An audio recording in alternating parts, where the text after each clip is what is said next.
Magandang araw kapamilya, nagbabaga ang mga balita, pumuputok ang mga storya ngayong araw. Live sa ANC, Kapamilya Channel, A2Z, Jeepney TV at All TV2.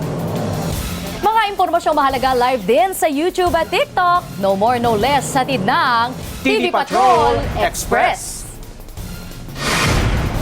Sa ulo ng ating mga balita, nauwi sa pisikalan ang alitan sa daan ng isang motorcycle rider at dalawang babaeng sakay ng kotse sa Santa Lucia, Pasig City, Lunes ng tanghali.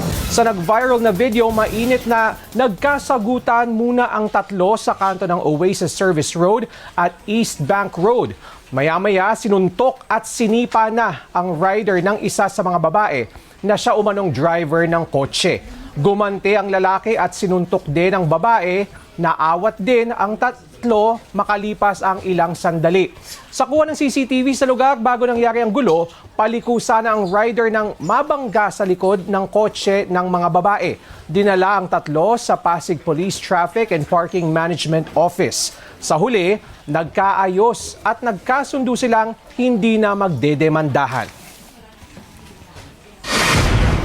Bangkay na ng matagpuan ang isang babaeng negosyante at ang kanyang kaibigang lalaki sa loob ng sinunog na kotse sa Peñaranda, Nueva Ecija, Lunes ng umaga.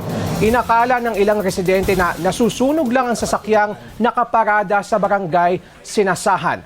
Pero laking gulat nila nang makitang may dalawang bangkay sa loob nito, kaya agad nila itong inireport sa mga otoridad. Ayon sa Peñaranda PNP, may tama ng bala ng baril sa bandang batok ang dalawang biktima. Sabi ng mga kaanak ng negosyante, may ibebenta siyang apartment building na nagkakahalaga ng 18 million pesos. Pinakiusapan lang umano ng babae ang kanilang kaibigan na ipagmaneho siya at samahan sa transaksyon. Hinihinalang may kinalaman sa krimen ang dalawang nagpakilalang buyer ng apartment na sumakay pa umano sa sasakyan ng mga biktima. Tukoy na umano kung sino ang mga suspect at tinutugis na ng Peñaranda Police. Bad news para sa mga customer ng Meralco. Inanunsya ng kumpanyang tataas ng 64 centavos per kilowatt hour ang bayarin sa kuryente ngayong Marso. Katumbas ito ng dagdag ng 129 pesos para sa mga residential customer na kumukonsumo ng 200 kilowatt hours at 321 pesos naman para sa mga konsumong 500 kilowatt hours. Paliwanag ng Meralco, bunga ito ng mas mataas na generation at transmission charges. Hinimok ng Malacanang ang publiko na iwasan ang panic buying sa gitna ng pagsipa ng presyo ng mga produktong petrolyo. Ayon kay Palace Press Officer Undersecretary Claire Castro, may sapat na supply ng langis at iba pang bilihin. Anya, binanggit din ng Department of Trade and Industry at DTI na walang paggalaw sa presyo ng mga pangunahing bilihin sa buong bansa. Nanawagan din si Castro sa publiko na isumbong sa DTI at sa Department of Energy ang anumang hindi otorisadong pagtaas sa presyo. Dahil sa tensyon na nagpapatuloy sa Middle East, kailangan po talagang paghandaan ng mga kababayan natin. Pero hindi po kailangan magkaroon ng panic buying dahil kumpleto naman po at enough pa po ang supply. Nagalit si Pangulong Ferdinand Marcos Jr. nang mapanood ang viral video ng isang migrant worker officer sa Bahrain na nagtataboy umano sa mga Pinoy worker na humihingi ng tulong pinansyal sa embahada. Ayon kay Palace Press Officer Claire Castro, hindi ikinatuwa ng Pangulo ang pangmamaltrato ng kawani sa mga OFW. Agad din niyang iniutos kay Migrant Workers Secretary Hans Leo Kakdak na aksyonan ang insidente. Kasunod nito, pinauuwi na sa Pilipinas ang sangkot na empleyado habang gumugulong ang investigasyon. Muli ring iginiit ng Pangulo na dapat pagsilbihan ng maayos ang mga OFW, lalo na sa mga lugar sa Middle East na apektado ng gulo. Hindi po ito ikinatuwa ng Pangulo. Nagalit siya para sa ating mga OFWs dahil sa pagmamaltrato ng ilang public servant. Kung hindi po nyo nais na magsilbi sa ating mga kababayan ng buong puso, kayo na po ang voluntaryong bumitaw sa inyong posisyon. Susunod, Pinoy Big Brother, maglilipat bahay na ba? Abangan po natin yan sa pagbabalik ng TV Patrol Express.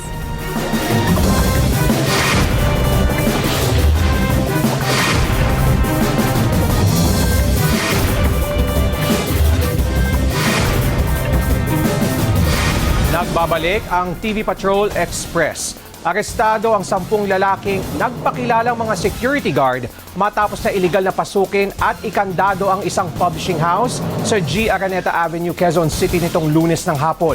Pinasok ng armadong grupo ang naturang publishing house at sapilitang pinalabas ang mahigit 200 empleyado nito. 4 na oras munang nakipagnegosasyon ang pamunuan ng publishing house sa mga suspect bago tuluyang sumalakay ang SWAT ng Quezon City Police District. Pagkalipas ng ilang minuto, isa-isang inilabas, pinadapa at pinosasan ang 10 lalaki. Natuklasang isa lang sa kanila ang tunay na gwardya habang trainees at messenger ng security agency ang iba pa. Ayon sa pulisya, away pamilya ng mga namumuno sa publishing house ang dahilan ng standoff.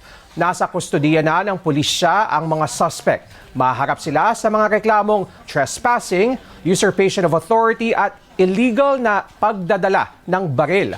Tumanggi namang magbigay ng pahayag ang pamunuan ng publishing house habang patuloy ang investigasyon sa insidente.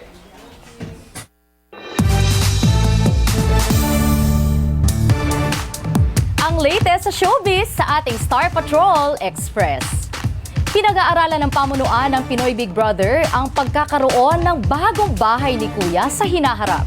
Natanong ni PBB host Bianca Gonzalez sa kanyang podcast, si PBB Business Unit Head Marcus Vinuya kung posible ba ang lipat bahay. Ayon kay Vinuya, may mga plano na rito lalo't nagiging pamilyar na masyado ang mga bagong housemates sa bahay dahil na rin sa tagal ng umiere ng PBB. Ibaan niya ang excitement kung bagong lugar ang kanilang papasukin. Pero tiyak silang magiging emosyonal ang PBB family kapag nilisan ang kasalukuyang bahay ni Kuya sa tapat ng ELJ Communication Center sa Quezon City. Dagdag ni Vinuya, inaasahan na magkakaroon muli ng PBB regular season matapos ang successful run ng 2 celebrity editions. Habang papalapit ang huling gabi ng seryeng FPJ's Batang Quiapo, aminado ang veteranang aktres at OG cast member na si Cherry Pie Picache na emosyonal siya sa pagtatapos ng kanilang palabas.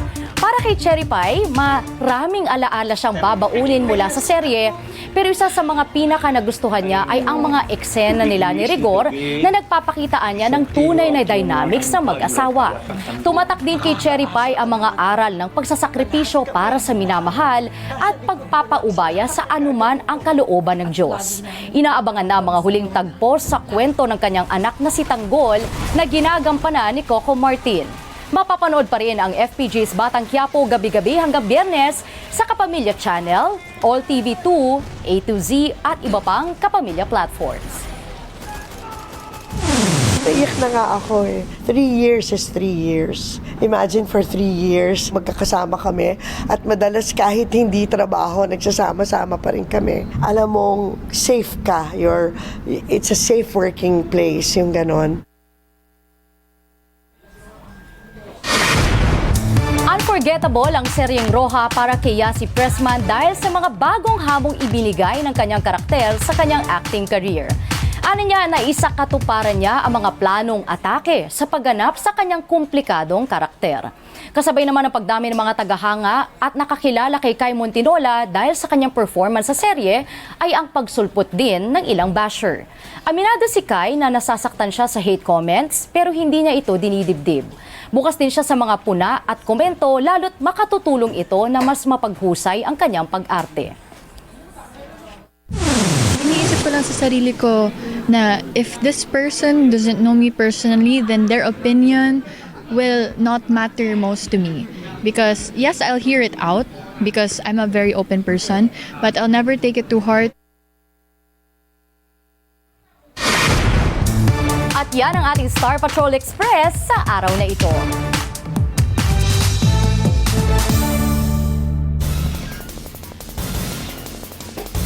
First day. First day, actually, nung sinabi ko yan ang Star Patrol Express sa araw na ito, naisip ko Martes. Ibig sabihin, Oo. Martes, Nag-adjust Na ang naman, presyo at oo. hindi bumaba bagkus ay tumaas. Hindi lang.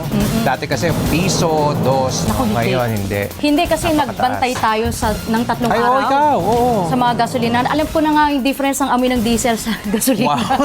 Sa dami natin inikutan this past 3 days. Pero ang napansin ko talaga doon, everyday na umiikot ako sa same spot, lagi mga 3 pesos, 4 pesos per liter. Oo. Sumisipa. Tapos nung last day, Sunday, nung duty ko, ubos na. Kanina, nag-ikot ka pa ba?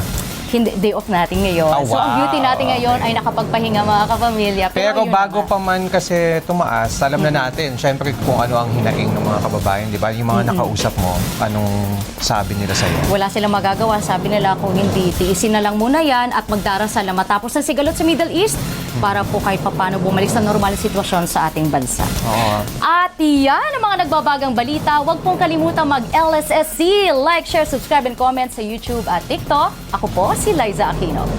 Mga kapamilya, bukod sa YouTube at TikTok, napapanood na ang TV Patrol Express sa ANC, Kapamilya Channel, A to Z, Jeepney TV at All TV2. Pwede nyo rin i-scan ang QR code sa inyong screen. Nasaan ba yun? Para mapanood sa aming YouTube channel ang mga latest news o balikan ang mga balita na nakalagpas sa inyo. Ako po si Rafael Bosano. Maraming salamat at magandang hapon, kapamilya.